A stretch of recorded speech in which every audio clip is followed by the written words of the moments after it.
Crosspoint's annual Leadership Symposium is conducted to provide local community leaders of all types with an opportunity for networking, virtually in this case, as well as important information from subject matter experts on a topic that is critical to ensuring the health and strength of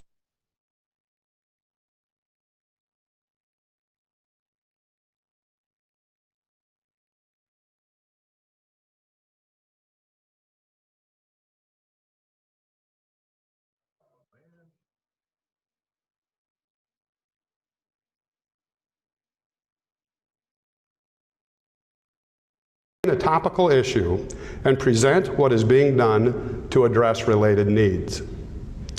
We are so proud to have as this year's theme, Serving Those Who Served, as we owe our military veterans a good life upon their return from service. Today, we will hear from a veteran who overcame significant personal challenges, from Veterans Treatment Court experts. I will talk about local veteran services, and then we will hear from Lieutenant General Raymond Scott Dingle, 45th Surgeon General of the Army and Commanding General of the United States Army Medical Command. Before we get started, I want to take just a moment to honor our friend, Carlos Martinez, CEO of the local American GI Forum since 1972. Who, along with his wife, recently passed away from COVID. I will now introduce our honorary event chair, Gilbert Mendez. Let me tell you why Mr. Mendez is our honorary event chair. While in the Marine Corps, Mr. Mendez was twice deployed to Iraq. He spent 17 years in the Marine Corps, achieving the rank of Staff Sergeant. He has been described as a model Marine, extremely dedicated and loyal.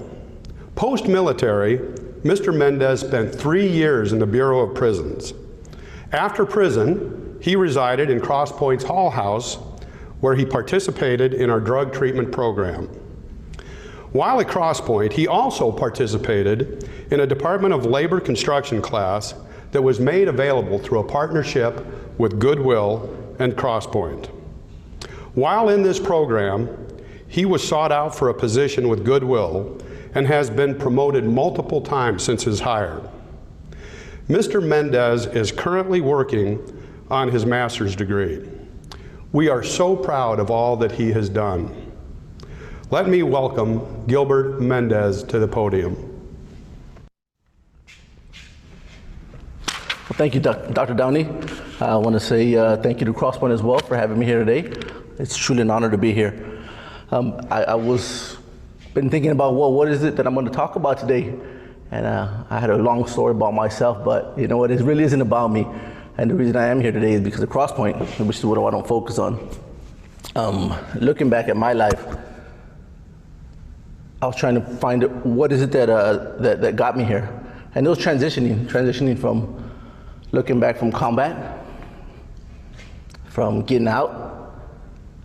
I thought I had it all right, but I didn't. I dealt with it differently on how I knew how to deal with it, which was not the right way. Made some mistakes on the way, which got me here to Crosspoint.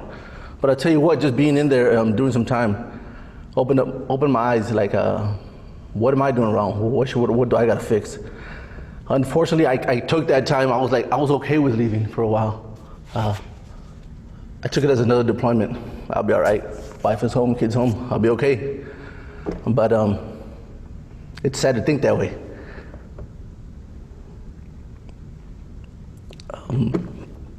But I was glad to come to Crosspoint. Thinking back, rules, I was okay with rules, I was okay with boundaries, I was okay with checking in, checking out. But the little things like my wife coming over for a few hours,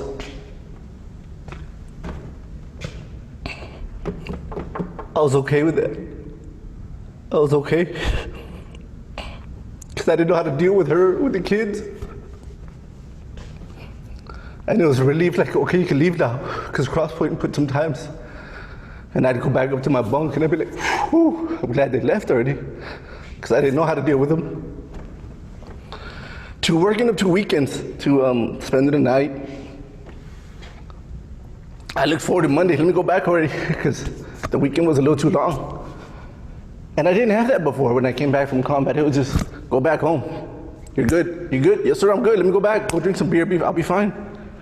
But I never knew that I needed that. I needed, slowly transitioning. And it really, really helped me. I look back and I'm like, man, I'm glad I had that. Because not only me, I had my peers there that were in the halfway house with me. And they were just too proud to even say it, but I was like, hey, how was it? Man, it was hard. It was hard. It was hard getting back. It was hard. My wife's not the same. My kids ain't the same. They're not hugging me. Like, man, I feel the same way. So we don't share. But it really helped. It really helped. Through that, started working as I had my degree already, my bachelor's. But I was like, you know what, I got to start somewhere. I started changing oil. I was okay with it.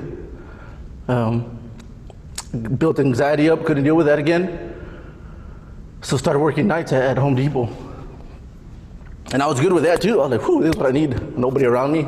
I'm good, just go stock, receive, I'm fine. And then I heard about another program that Crosspoint had. It was with Goodwill. They offered OSHA 10. And for construction, I was like, you know what, I want to do that. I'll be able to work on my own. I did that before, so I could do that.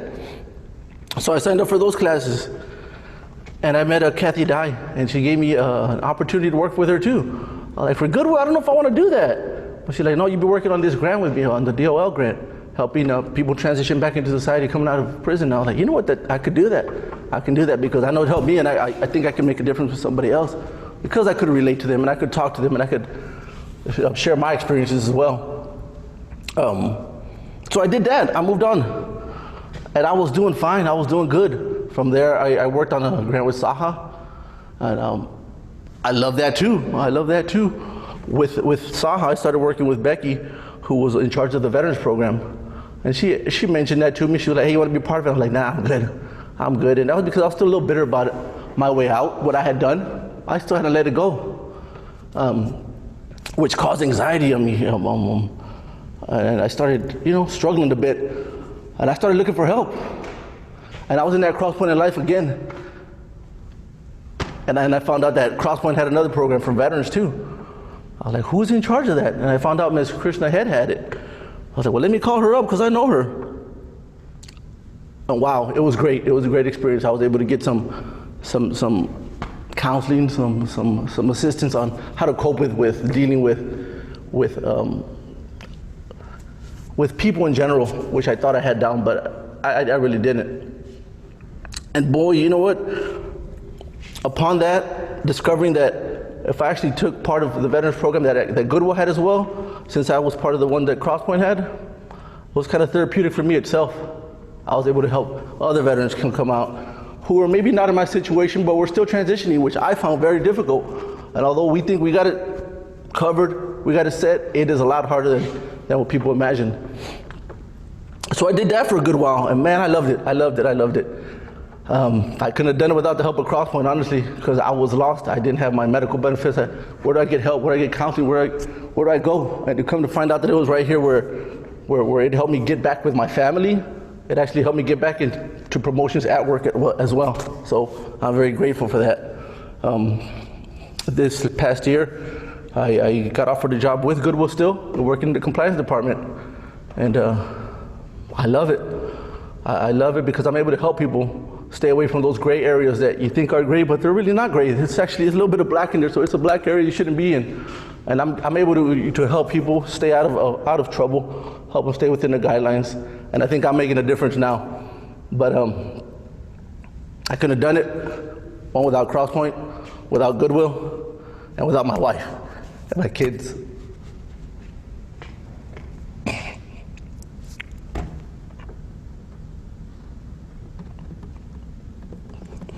I want to say thank you to them for believing in me and for always being by my side. I appreciate that. Today, I'm a happy man, a happy employee, a happy citizen, And I'm just happy to be part of this program here that Crosspoint had. I'm a fan of it. I'll preach it to anybody. It's a good program if you make it work, But it's up to you. It's up to you. Again, thank you, Dr. Downey, Mr. Krishna Head, your staff. They've been a great help to me in my life. Thank you. Goodwill, also, thank you. Thank you very much. Appreciate it. And again, my wife and my kids, I appreciate y'all. Thanks. Mr. Mendez, thank you so much for those inspiring words. It does my heart good to see somebody who has faced so many challenges and risen above them to be so successful in their family life and their work life. I would like to point out too that Mr. Mendez is being considered for one of the upcoming 2021 board positions, so he will be interviewed. He is a candidate for the Crosspoint board. With that, we are indeed fortunate to have two speakers with a wealth of knowledge about veterans issues and the specialty court that addresses the needs of those veterans who have felony offenses. The Veterans Specialty Court works by breaking down barriers that stood in the way of our veterans getting addictions and mental health treatment they need to succeed in life. To explain this tough two-year program, we have Assistant District Attorney Sally Uncamper-Marvin with Judge Lori Valenzuela, one of the Veteran Treatment Court judges. They will explain the court and also the connection to Crosspoint. Good afternoon. I am Judge Lori Valenzuela, and I preside over the Felony Veterans Treatment Court here in San Antonio, Texas, along with a colleague, Jefferson Moore. I'm going to visit with you a little bit about the genesis of our felony vet court, talk to you about how you get into the court, and then turn it over to Sally Unkefer, who's one of our assistant DAs. She's been an integral part of our Veterans Court, and she's going to talk to you about Crosspoint and how it's affected our court. The Felony Veterans Treatment Court started in 2017. The DA at the time spent some time talking to us as judges, and we decided collectively that it was the time to have a felony court here in San Antonio. We'd had a misdemeanor veterans court for quite some time. In 2018, we let in our first veteran. So in the Veterans Court, what we do is we have a therapeutic, collective, collaborative approach. And like any specialty court, we follow the model of drug court. That means that we have a group of stakeholders that are involved daily and certainly weekly in the pulse of how every veteran is doing. We have assistant DAs, we have defense attorneys, VJOs, we have, in our case, 2 judges, case managers, and probation. In order to get into the Veterans Court, you have to have a referral. So in Bexar County in San Antonio, we have 10 district courts, all criminal district courts, all presiding over felony cases. A veteran has to first be charged with a felony offense. Once he's charged, he goes to his originating court, and a judge decides based on the charge, based on what he or she sees, and based on the fact that this defendant is a veteran, that they should be in front of the Veterans Court. They issue a referral, and that referral will land them in front of our stakeholders, that team I just talked about, the ADAs, the defense team, probation, etc. We make an assessment as to whether or not this veteran is going to be somebody who is going to do well in our program, somebody who has a substance abuse issue, perhaps a mental health issue, or both. More importantly, we take a look at their history, their DD-214, and their time in the service, and determine whether or not there's a nexus between their service and what we can give them in the program and the offense that they committed. Once they come into the program, they can be there a minimum of 18 months. Certainly 24 months is ideal, and periodically we'll have somebody who's going to stay longer than the 24 months. Our goal in that time frame is to make sure that we get this veteran back on track. That includes helping them to get housing. That means helping them to get a job, making sure that they are med compliant, that they are getting the treatment they need, and above all, that they're following the program, which includes 5 steps and then graduation aftercare. Our goal in the program is to bring in somebody who's been charged with a felony offense, but who served our country, get them back on track, and to hopefully never see them again. There are some offenses that we do not take, but generally speaking, we look at each case on a case-by-case basis. And assuming there is that nexus, we do our best to bring them into the program. They will see either Judge Moore or see me on a weekly basis. And hopefully, with the assistance of all of our stakeholders, we get them back on track, send them back out into the community, and do our best to have a citizen who served this country, but who never comes back to the criminal justice system again. Sally is part of our team. She's one of the assistant DAs, and she was an integral part of this Veterans Treatment Court.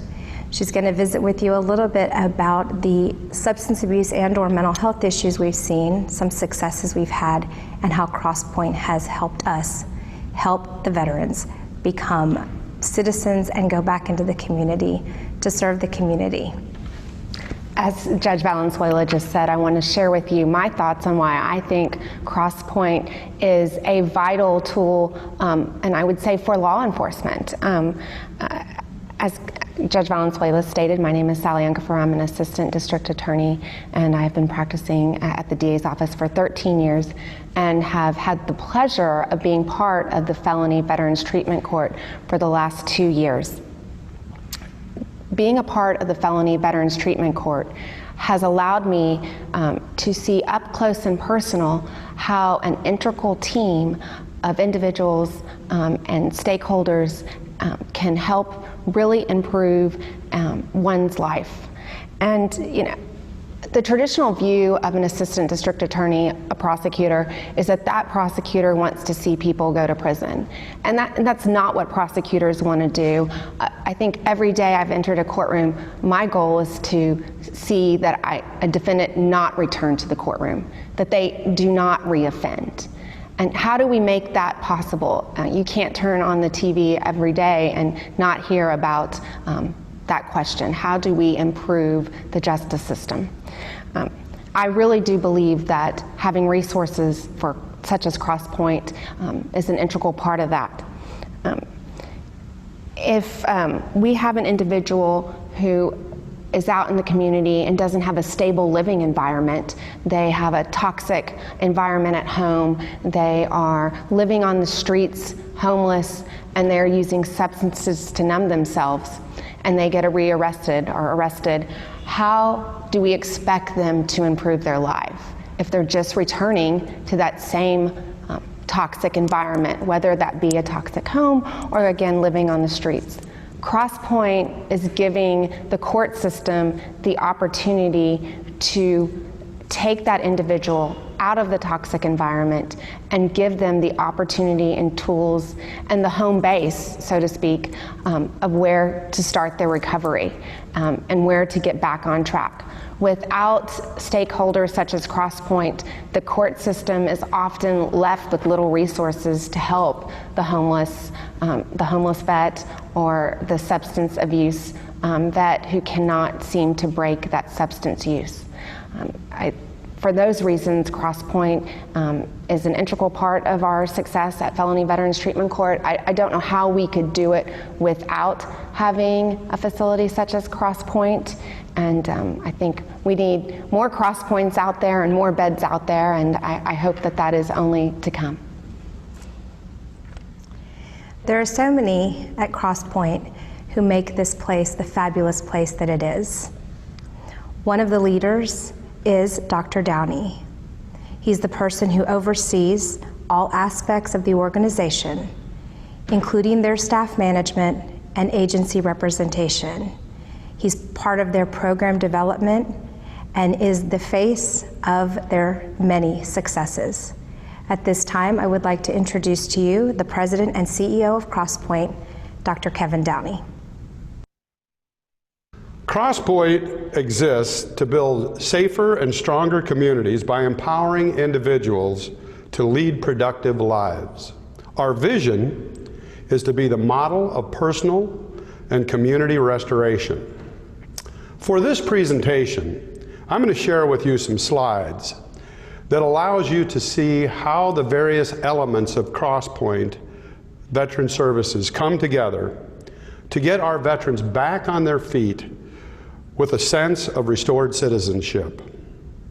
Crosspoint began providing transitional residential services for homeless vets in 1982. Most recently, we have met the residential needs of our veterans through 3 5-year contracts from Healthcare for Homeless Veterans at our flagship facility, The Summit. This iconic former convent was built in 1922 on the east side. We have meticulously renovated an 11,000 square foot floor that houses 35 honorably discharged male veterans. The Vets Floor gives our veterans a safe place to live while they're getting help with their behavioral health issues, seeking employment and housing, and building a support system that will sustain them after they discharge from Crosspoint. We also have licensed clinicians available on site for emergency services should they need them. You see here on this slide one of our beautiful day rooms that serves to provide a comfortable home-like environment to talk, hold meetings, and play games separate from our other program residents. The next 2 slides represent how our community gets involved in helping our veterans. We frequently receive donations from individuals and local churches. In the case of the first slide, we are looking at members from Christ Episcopal Church in Monte Vista presenting clothing items that they gave individually to each of the residents. They polled the residents to get their sizes and went out and bought socks, t-shirts, and undergarments for each one of them. The next picture is Myra's Clothes Closet. This is a place where our veterans and our other residents can come in and get casual wear or formal attire.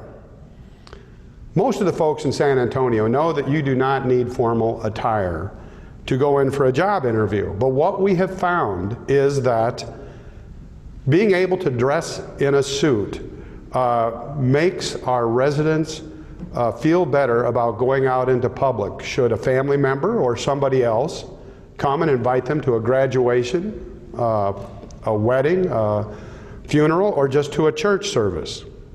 I would also point out that almost all of the suits that are in Myra's Clothes Closet have been donated to us by Men's Warehouse and Joseph A. Banks. They have donated up to 500 suits a year for our men in each of our programs. In the coming slides, you're going to see pictures of restoration activities.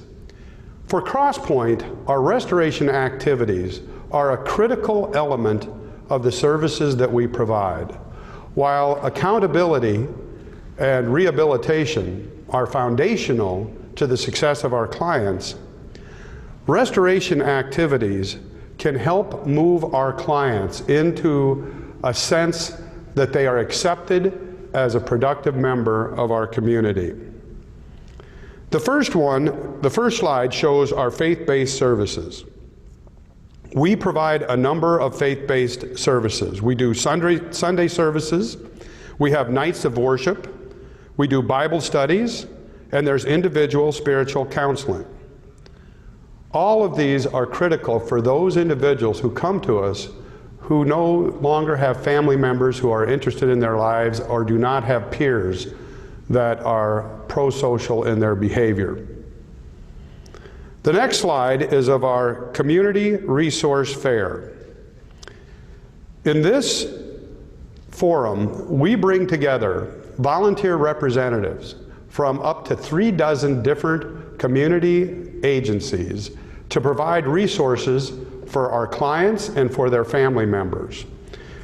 These resources include everything from tax help, treatment help, medication services, credit services, legal help, and parenting.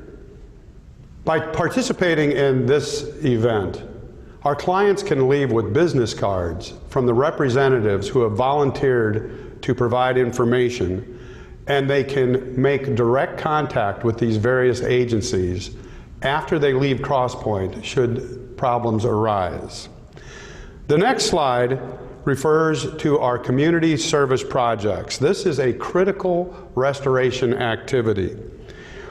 We take clients out on a voluntary basis every month to do landscaping, house painting, garden building, playground construction, and we've even built houses through Habitat for Humanity.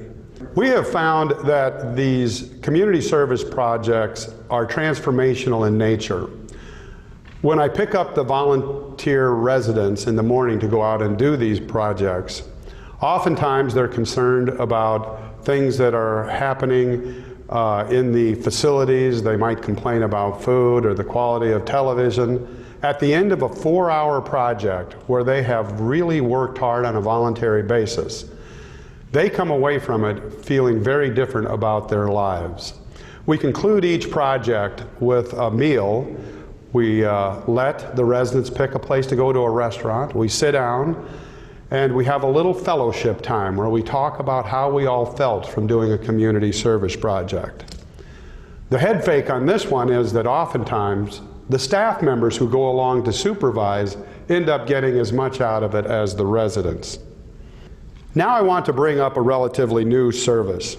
Since 2017, Crosspoint has been providing vets and family outpatient counseling services for any veteran that comes to our door, regardless of discharge status. Our clinicians in this program are specifically trained in PTSD therapy. This no-cost behavioral health counseling is not just for the vets who come in, but it is also extended to their family members and caregivers.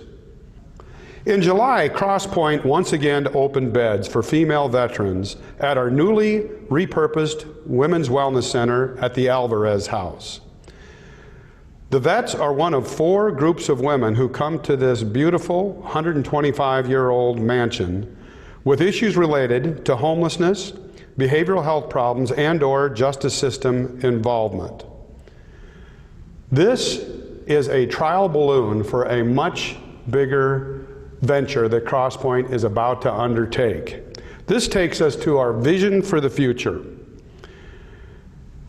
Crosspoint just put 3 acres of vacant property on the east side under contract to begin building a women's wellness campus that will be a much expanded version of the Women's Wellness Center. Although the campus will have as its first population pregnant or parenting women with substance use disorders and their babies, vets will be part of phase 2. Lieutenant R. Scott Dingle is the 45th Surgeon General of the United States Army and Commanding General, United States Army Medical Command. Lieutenant General Dingle is a distinguished military graduate of Morgan State University. His degrees include a Master of Science in Administration from Central Michigan University, Master of Military Arts and Science from the School of Advanced Military Studies, and a Master of Science in National Security Strategy from the National War College. Lieutenant General Dingle is a highly decorated military leader who is at the right place at the right time. As for his work during the current COVID crisis, Lieutenant General Dingle has stated, "We are developing medical countermeasures, strengthening medical logistics and sustainment, creating urban augmentation medical task forces in support of our nation, and providing medical personnel to support Health and Human Services, FEMA, Warp Speed, and the Department of Defense. All the while not losing sight that there are forces deployed fighting and calling out for a medic on the battlefield, and counting on us to conserve our fighting strength." We are very honored to have Lieutenant General Dingle as our keynote speaker today. Please join me in welcoming him. Good afternoon. My name is Lieutenant General Scott Dingle, and I'm the United States Army Surgeon General and the Commanding General for the United States Army Medical Command. It is indeed an honor and a privilege to be with you this afternoon here at the Crosspoint 4th Annual Leadership Symposium. Even as we operate in this virtual space, as the United States Army Surgeon General and Commanding General of the United States Army Medical Command, it is indeed my honor to represent the over 130,000 plus Army medicine personnel worldwide and the 1.2 million soldiers who serve our nation. To Dr. Kevin Downey, President and CEO of Crosspoints. Dr. Downey, thank you for this tremendous opportunity to take part in Crosspoint's Leadership Symposium. And to Judge Valenzuela, and also to Assistant District Attorney Unkefer Marvin, it is a privilege to share the virtual stage with each of you. I thank you for your contributions to our communities and to our veterans.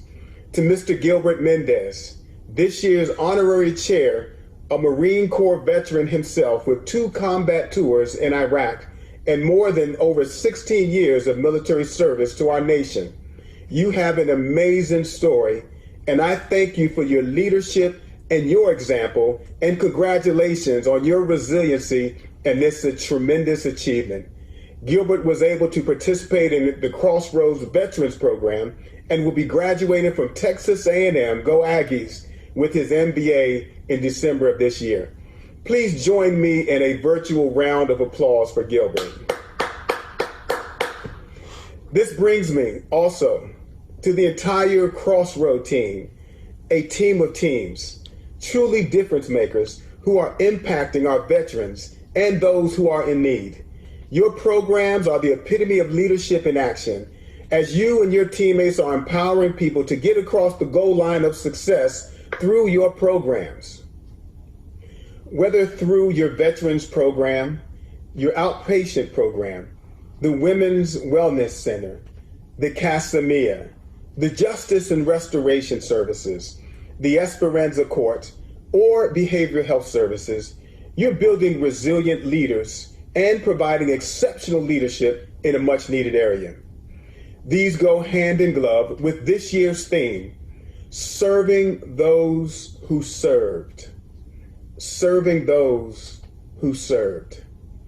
A tremendous theme that reminds me of another Marine Corps veteran whom I had the distinct opportunity to meet at a traumatic brain injury conference. This Marine was speaking right before me, and as he got up to speak and he told his story of how he incurred his injury in combat. Well, to give you the full context, this particular Marine, while serving his nation, this veteran was in combat, and he received a sniper fire to the eye, and it came out the side of his head. This particular Marine had gone through tremendous number of surgeries to repair him and to save his life. And as he stood up in his soft, barely audible voice, the Marine looked over at me and he said, General Dingle, he said, don't feel sorry for me for how I look or for the things that I've had to go through. Because if it was not for Army medicine, a combat medic who saved his life when he received that injury, if it wasn't for that combat medic and the Army medicine doctors and nurses who were able to sustain my life, I would not be here today. He said that I may not be the Marine that I was before I went into combat, but if it were not for Army medicine, my family would not have me today. So it's a blessing to be here today. Leaders across Army medicine, from the combat medic who saved his life, to the surgeons that operated on him, to the counselors, the nurses, the physicians, all coming together to support a service member in need. This reminds me of the Crosspoint mission and the things that you're doing for our veterans and those that are in need. Crosspoint, you too, are just like the military health system, comprised of a team of team leaders who are serving those who served. and those in need by taking the hard task to support and to rebuild, to encourage and to empower and to restore our community, our individuals, our veterans, our fellow American citizens. Or as characterized by the Army Medicine motto, to conserve the fighting strength. Crosspoint, you are a team of teams comprised of members who are leaders of leaders that are putting together and helping those in need as well as our veterans. Or as characterized by the Army Medicine motto, to conserve the fighting strength. Crosspoint, you are the epitome of that motto because you conserve the fighting strength of those in need, those who need help. To veterans, you serve those who served. It reminds me of another service member that I met at another conference that characterizes the spirit of leadership and restorative services that Crosspoint as well as the Army Medicine provides. This particular soldier was hit by an improvised explosive device in combat, and he lost his right arm. His sleeve was dangling straight down to his right side. He did not pin the sleeve up. He was standing at a Wounded Warrior Games display for our restorative program. And as I walked by the soldier, he looked me in the eye and made eye contact, and he said, "General Dingle." And I said, "Hello." And he stuck out his left hand, and I stuck out mine. And he said, "Thank you, sir." And I said, "For what?" He said, "Thank you for not walking by. Thank you for not looking at me when you saw me. Thank you for recognizing me that even though that I'm not the soldier that I was before I incurred this IED, because many people will walk by and not recognize me and many other soldiers and veterans who have lost limbs and who have been injured in combat, but yet you recognize me and you said hello." And I ask that you deliver a message to the other general officers and leaders that we too are still humans and we're still soldiers and we're veterans and we have families. And don't walk by us, but treat us with the dignity and respect just like you treat everyone else. I hear powerful, life-changing stories just like these two over and over again that characterize the gratitude for Army Medicine, for Crosspoint, for the entire team of leaders who touch the hearts of individuals in need and our veterans every day. Army Medicine is comprised of difference makers, from the foxhole in combat to the fixed facilities of our medical centers like Brooke Army Medical Center here in San Antonio. We provide leadership and care to conserve our nation's fighting strength while caring for our soldiers' families, veterans, and civilian populations 24 hours, 7 days a week, 365 days a year around the world. And as the Commanding General of the United States Army Medical Command, I am blessed to lead the Army's second largest active duty command, reporting directly to the Headquarters Department of the Army. Our medical command has over 70,000 medical personnel. In combat and in peacetime, when a soldier is injured, the first cry that comes out is medic, medic. When that call is heard, a combat medic or a medical professional in Army medicine responds. The injured soldier or service member knows and understands that they can count on that Army medic or that medical professional to respond as they depend on that medic to save their life. We will never fail to respond.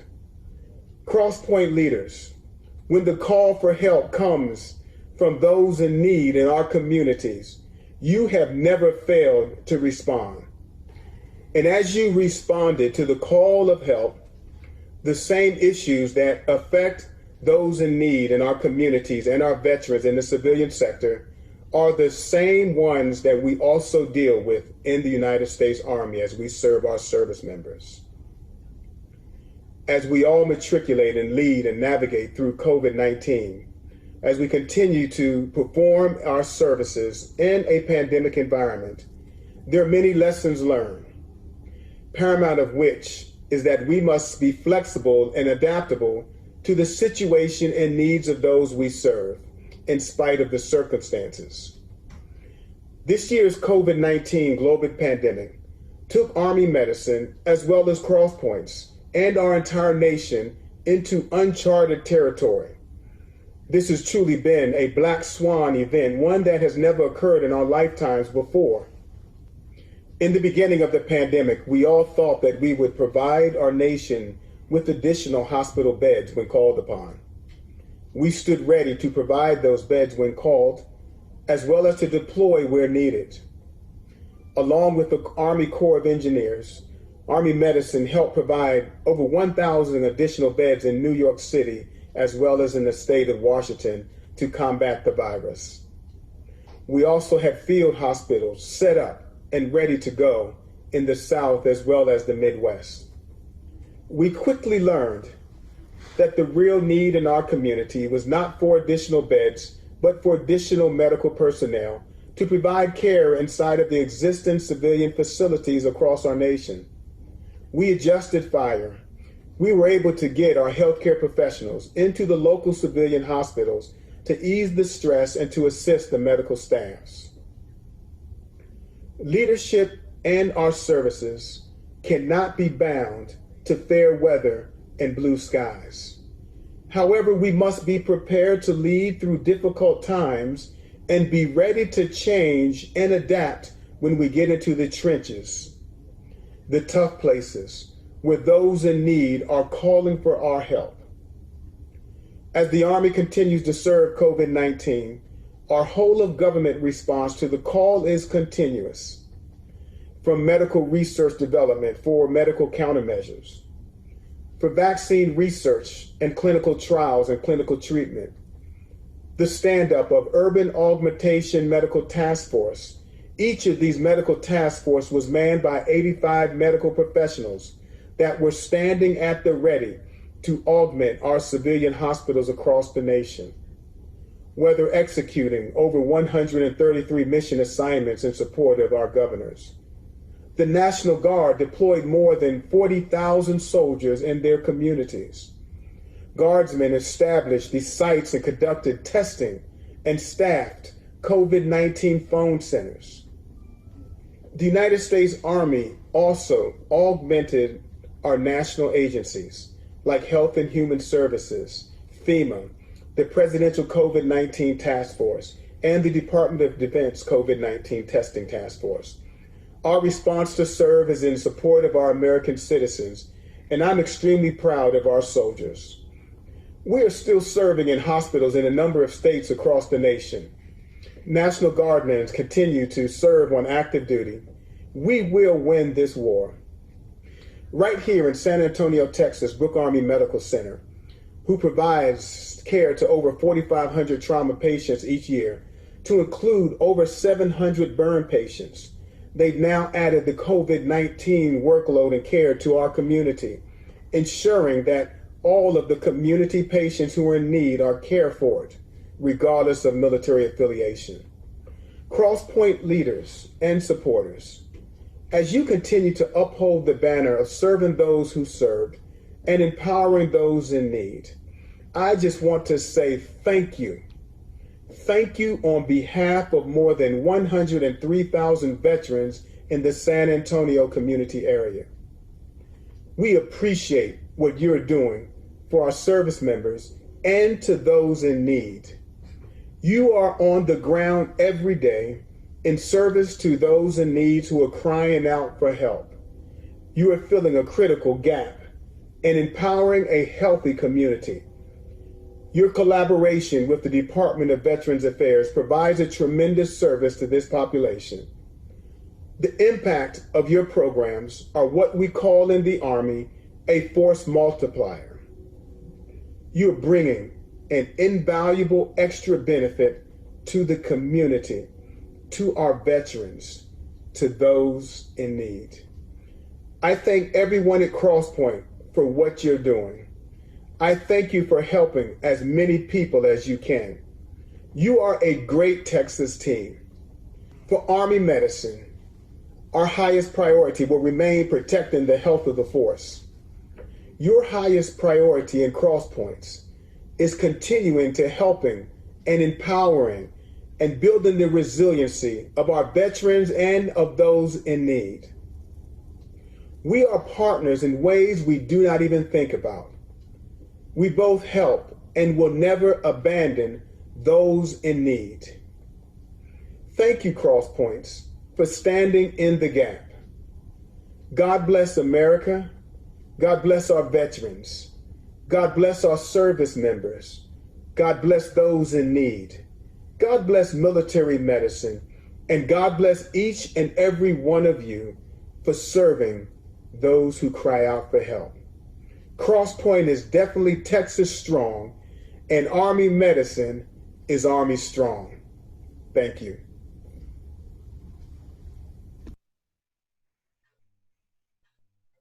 Thank you, Lieutenant General Dingle, for those powerful and enlightening remarks.